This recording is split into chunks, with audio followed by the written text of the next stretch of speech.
welcome to TalkRx with Dr. Neha, shooting from Bali. And I have Salma with me, a brave soul who is willing to ask her communication questions so that all of you can learn as she does. So welcome. Thank you. Great to be here. Oh, I love it. What have you been thinking about? Well, I think an interesting thing that I've been listening to around a lot lately is the idea of Facebook and Facebook friends and defriending friends. And I think it's quite interesting because so much of our lives are lived on Facebooks and our cyber relationships, and so I suppose they affect us in the same way our daily relationships would, in the sense of cutting people off. So often people tell me, oh, they're like, oh, cut this person off, and I keep cleaning through my Facebook friends and cutting loads of people off, but I haven't done that, and I was wondering what you think about the Facebook friendship, as well as part two of my question, which is cutting people off. I'd like to rephrase that by saying I think friends who pose difficulties are an opportunity to grow and learn from. When do you think the time to continue to learn or would end, or Yeah. when do you think that, what is the difference between continuing to learn from people who pose challenges, Right. or when there's a time to actually cut someone off? Hmm. So friendship. So we can say in terms of Facebook. Yeah. So social networks and friending people online. The first thing that comes to me is, let me first make sure I got your question. So your question is, we now have all these friendships on Facebook. There's the opportunity to unfriend someone or block them, right? And when do you really figure out when's an opportunity for growth and when is a time to block or defriend someone, right? Unfriend them. Absolutely, that's it. Okay, great. So the first thing I think of is, there are many people on my Facebook who are Facebook friends that don't know me very well, and that I don't know very well. As I'm traveling, I have friended many people, even on this trip alone, right? As I share a wonderful meal with them, we have something in common, and they say, oh, do you communicate by Facebook? Yes, I do. So I'm traveling, right? So it's not by my phone anymore. I'm not doing it by calling. So my bar personally is lower for who I allow onto Facebook, right? As a friend versus someone that I would spend in-person time with, right? I think what you're really asking about is boundaries. And what are boundaries in this cyber world, and what are healthy boundaries? Does that seem right? Mm-hmm.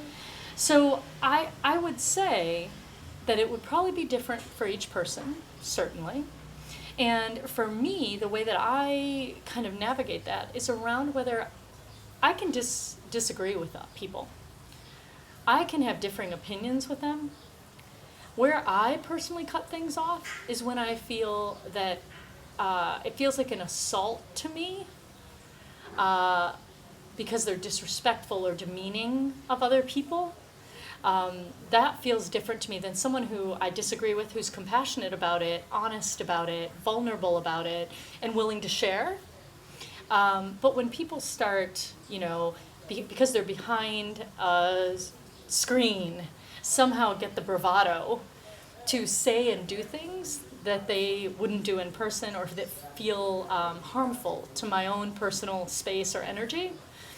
So this is what I do. I have a 3-time rule.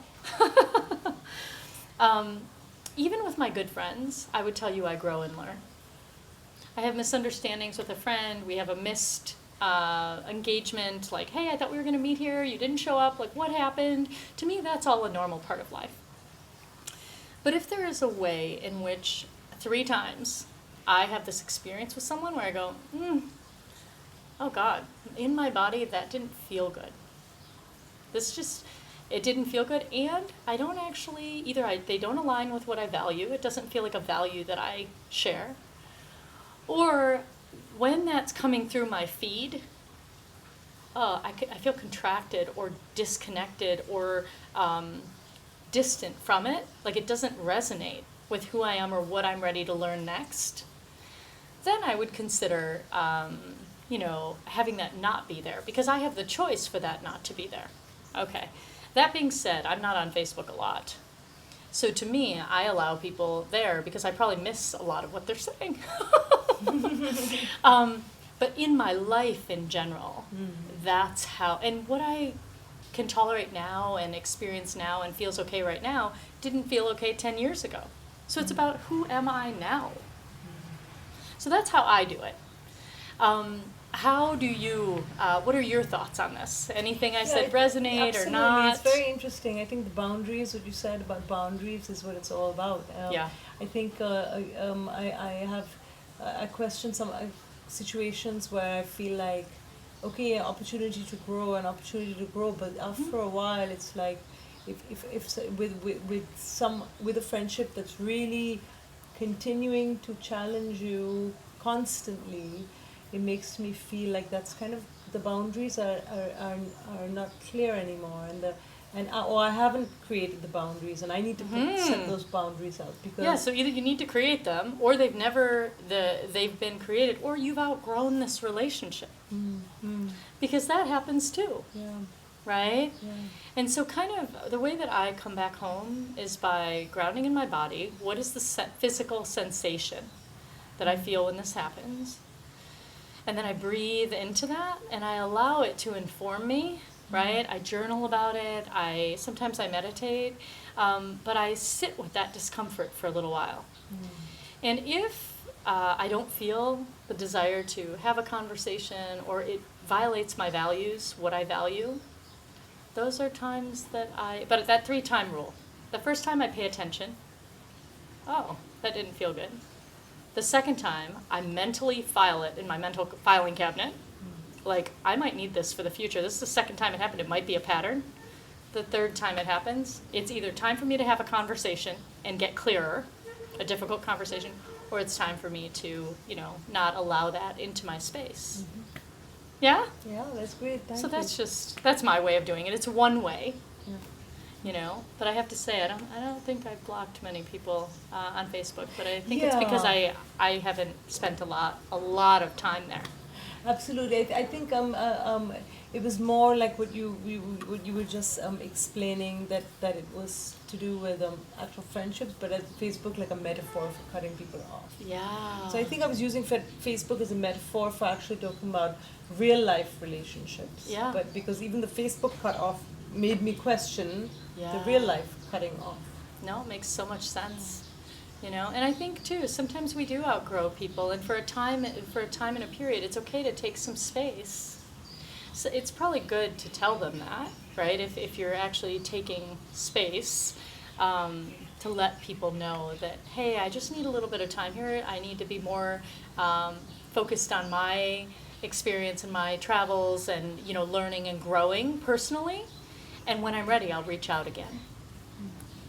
Okay? Okay. All right. So for any of you that have found yourself in the dilemma of, do I unfriend someone on Facebook, but even more than that, in life, when have you outgrown a relationship, and when is it time to actually make a choice to, I think of it as like weeding the garden. Like, you have this beautiful garden of life, this circle, this community that nourishes you and you nourish it.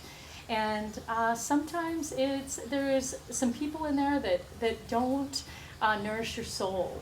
And also remember the 3-time rule. It can be whatever it is for you, whatever feels right to you. So check into your body, see what physical sensations come up, and then trust your gut. And it's also a good idea to give people a heads up and maybe let them know that you might be doing things a little bit differently for a while, and then assure them, you'll be back. If it's true, assure them you'll be back if and when that changes. So thank you for joining us. Thank you, Salma. You have such great questions. And we're saying goodbye from Bali. Please write below in the blog. And if you have any ideas of questions you'd like me to cover, please drop me a tweet at #AskDrNeha, AskDoctorNeha. Until next time.